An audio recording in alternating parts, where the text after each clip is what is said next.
পরধর্ম বিদ্বেষী হিংসাপরায়ণ মুখ্যমন্ত্রী ডক্টর হিমন্ত বিশ্ব শর্মা আগতে এনে মুখ্যমন্ত্রী কেতিয়াও দেখা নাই। এটা জনগোষ্ঠীর মানুহক ভাতে মরার চেষ্টা কৰিছে মুখ্যমন্ত্ৰীয়ে। গতিকে এনেকুৱা মানসিকতাৰ মানুহ যাতে মুখ্যমন্ত্ৰী হব নোৱাৰে তাৰ বাবে সকলোকে আহ্বান জনাইছো। 2026 তেওঁৰ বিৰুদ্ধে বিজেপিৰ বিৰুদ্ধে ভোট দিবলৈ সকলোকে জনাইছো আহ্বান। হিমন্ত বিশ্ব শৰ্মা অসমৰ মুখ্যমন্ত্ৰী হোৱাটোৱে দুৰ্ভাগ্যজনক। মুখ্যমন্ত্ৰী হিমন্ত বিশ্ব শৰ্মাই মুছলমান লোকসকলৰ ওপৰত চলাইছে অকথ্য নিৰ্যাতন। এটা জনগোষ্ঠীক ভাতে মৰাৰ চেষ্টা কৰিছে মুখ্যমন্ত্ৰীয়ে। নিজৰ বিকৃত মানসিকতাৰে পৰধৰ্ম বিদ্বেষ হিংসা পৰায়ণতাৰে মিয়া মুছলমানৰ ওপৰত চলাইছে উচ্ছেদ। মিয়া মুছলমানসকলক কৰিছে কৰ্মহীন গৃহহীন। 2026 নিৰ্বাচন জিকাৰ বাবেই মুখ্যমন্ত্ৰীৰ এয়া মিয়া মুছলমানসকলৰ ওপৰত অত্যাচাৰ। এই ভয়ংকৰ অভিযোগ আনিছে AIUDFৰ বিধায়ক আমিনুল ইছলামে। আজি সংবাদমেল পাতি ভয়ংকৰ অভিযোগ আনে ধিঙৰ বিধায়ক আমিনুল ইছলামে। মুখ্যমন্ত্ৰী হোৱাটো কিমান আমাৰ কাৰণে দুৰ্ভাগ্যজনক আৰু বৰ্তমান তেওঁ অচিনাকি নান্দিক কেতিয়াবা সন্দেহজনক বুলি কয় আৰু কেতিয়াবা সন্দেহজনক এজন মুছলমানে মুখ্যমন্ত্ৰীয়ে যদি কয় সন্দেহজনক তেওঁ সন্দেহ দূৰ কৰিব নোৱাৰে নেকি? মই সিদিনাও কৈছিলোঁ এইটো। তেওঁতো ইচ্ছা কৰিলে প্ৰশাসন যন্ত্ৰ লগাই সন্দেহ দূৰ কৰিব পাৰে। মানুহটো ভাৰতীয় হয়নে নহয়? কেতিয়াবা অবৈধ অনুপ্ৰৱেশকাৰী, কেতিয়াবা বিদেশী, এতিয়া আকৌ নতুন এটা শব্দ আৱিষ্কাৰ কৰিছে অচিনাকি। মানে এই কথাটো একমাত্ৰ এটা জনগোষ্ঠীক ভাবিছে তেওঁলোকক আমি ভূমিৰ অধিকাৰৰ পৰা বঞ্চিত কৰিলোঁ, উচ্ছেদ কৰিলোঁ। তেওঁলোকে যদি মেডিকেলত ছিট পায় তাতো আমি বাধা দিওঁ। তেওঁলোকৰ কাৰণে যিটো EWS আছিল ইকনমিকেলি উইকাৰ ছেকশ্যন, সেই কোটাটো উঠাই দিয়া হ'ল। চৰ অঞ্চলৰ কাৰণে যিটো কোটা আছিল মেডিকেল ইঞ্জিনিয়াৰিঙৰ কাৰণে, সেই কোটাটো উঠাই দিয়া হ'ল। তেওঁলোকক শিক্ষাৰ অধিকাৰৰ পৰা বঞ্চিত কৰিলোঁ। তেওঁলোকক উচ্ছেদ কৰি ভূমিৰ অধিকাৰৰ পৰা বঞ্চিত কৰা হ'ল। তেওঁলোকক সকলো ধৰণৰ সংস্থাপন বা আৰ্থিক উন্নতিৰ পথ আমি ৰুদ্ধ কৰি দিলোঁ। এতিয়া তেওঁলোক যাতে ভাতে মৰাৰ কাৰণে তেওঁলোকক এতিয়া গাড়ী চালক হিচাপেও যাতে তেওঁলোক ইয়াত জীৱন নিৰ্বাহ কৰিব নোৱাৰে, বা তেওঁলোক যাতে কাৰোবাৰ ঘৰত ভাড়া থাকিও ইয়াত সৰু সুৰা ব্যৱসায় কৰিব নোৱাৰে, বা কাৰোবাৰ কোম্পানীত ইণ্ডাষ্ট্ৰীত কাম কৰিব নোৱাৰে।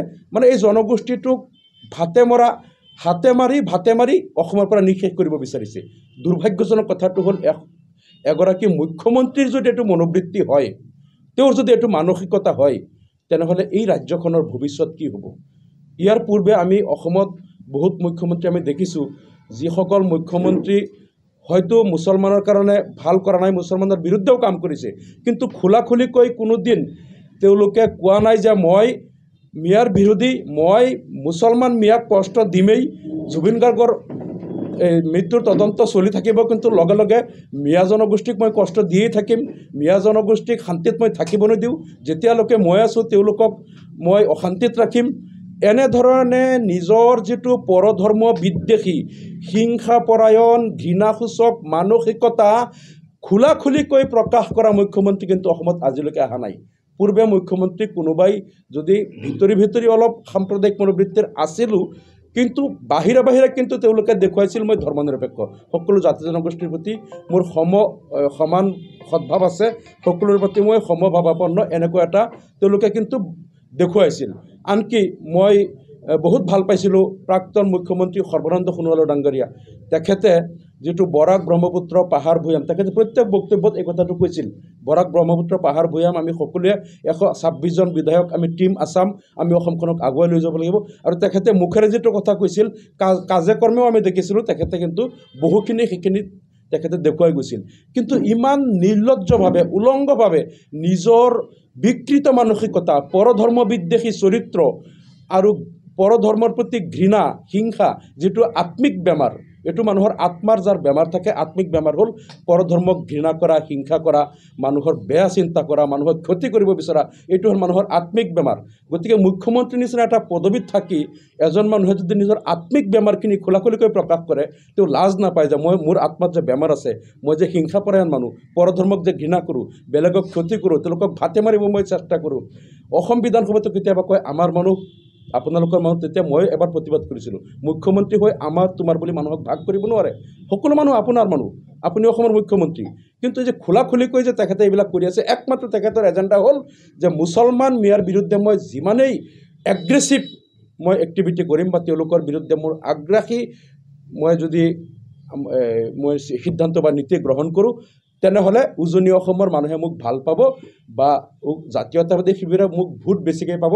মই আপোনালোকৰ চেনেলৰ জৰিয়তে অসমৰ সকলো জাতি জনগোষ্ঠীৰ লোকক আৰু অসমীয়া জাতীয়তাবাদী লোকসকলকো মই এটা আহ্বান জনাম যে আপোনালোকে মুখ্যমন্ত্ৰীৰ উদ্দেশ্যটো বুজি পাওক যে তেওঁ 2026 নিৰ্বাচনী বৈতৰণি পাৰ হোৱাৰ কাৰণে তেওঁ এটা ধৰ্মৰ জনগোষ্ঠীৰ মানুহক বিভিন্ন ধৰণে হাৰাশাস্তি কৰি বৰ্তমান তেওঁলোকক কৰ্মহীন কৰাৰ কাৰণে তেওঁলোকক মানে গাড়ী যাতে চলাব নোৱাৰে, কোনো কোম্পানীত ইণ্ডাষ্ট্ৰীত কাম কৰিব নোৱাৰে, সৰু সুৰা ব্যৱসায় কৰিব নোৱাৰে, আনকি ঘৰ ভাড়াৰ পৰাও বঞ্চিত কৰিব বিচাৰিছে। গতিকে এই মানসিকতাৰ লোক যাতে পুনৰবাৰ মুখ্যমন্ত্ৰী হ'ব নোৱাৰে, এইকাৰণে অসমৰ সকলো জাতি জনগোষ্ঠীৰ লোকক আগন্তুক 2026 নিৰ্বাচনত তেখেতৰ বিৰুদ্ধে বিজেপিৰ বিৰুদ্ধে ভোট দিবলৈ আমি আহ্বান জনাইছোঁ, মানৱীয়তাৰ খাতিৰত, নৈতিকতাৰ খাতিৰত। আৰু দ্বিতীয়তে এটা কথা যে শ্বহীদ অসম আন্দোলনৰ শ্বহীদ যিসকল হৈছিল তেখেতসকলৰ আত্মাৰ সদ্গতিৰ কাৰণে যিটো বৰ্তমান শ্বহীদ স্মাৰক বনাই আছে, আমি তেখেতসকলৰ প্ৰতি শ্ৰদ্ধাৰে স্মৰণ কৰিলোঁ। আৰু কাইলৈ যিটো SIT প্ৰতিবেদন দিব, আমি আশা কৰিছোঁ এখন শুদ্ধ নিৰ্ভেজাল SIT প্ৰতিবেদন দিয়ক, জুবিন গাৰ্গে যাতে ন্যায় পায়। কাৰণ এতিয়ালৈকে অসমৰ মানুহ সন্দিহান যে মুখ্যমন্ত্ৰীয়ে নিজৰ আপোনজন বা পৰিয়ালৰ লোক বা আপোনজন বা নিজৰ দলৰ একেবাৰে ঘনিষ্ঠ কোনোবা যদি ইয়াত জড়িত আছে বা নৰ্থ ইষ্ট ফেষ্টিভেলৰ লগত জড়িত, এইটো তেওঁলোকক বচাই হয়তো কাৰোবাক বলিৰ পঠা বনাই তেওঁলোকক বচাব পাৰে, যাৰ কাৰণে CBIত ইনকুৱাৰীটো নিদি পেলাই নিজৰ তত্ত্বাৱধানত থকা SITক দিছে বুলি এতিয়াও কিন্তু অসমৰ মানুহৰ সন্দেহ আছে, ভয় আছে। যাতে তেনেকুৱা ধৰণৰ একো নহয়, এটা শুদ্ধ আৰু কাৰো মুখৰ ফালে নাচাই, যোনেই ইয়াৰ কাৰণে জগৰীয়া, যাতে ইয়াত কাৰো মুখৰ ফালে চাই কাৰোবাক বচাই কাৰোবাক ফচাই যাতে বিকৃত কৰা নহয়। আৰু তেনেকুৱা নহ'ব বুলি আমি আশা কৰিলোঁ, আৰু তেনেকুৱা যাতে নহয় সেইটো কাৰণে আহ্বান জনালোঁ।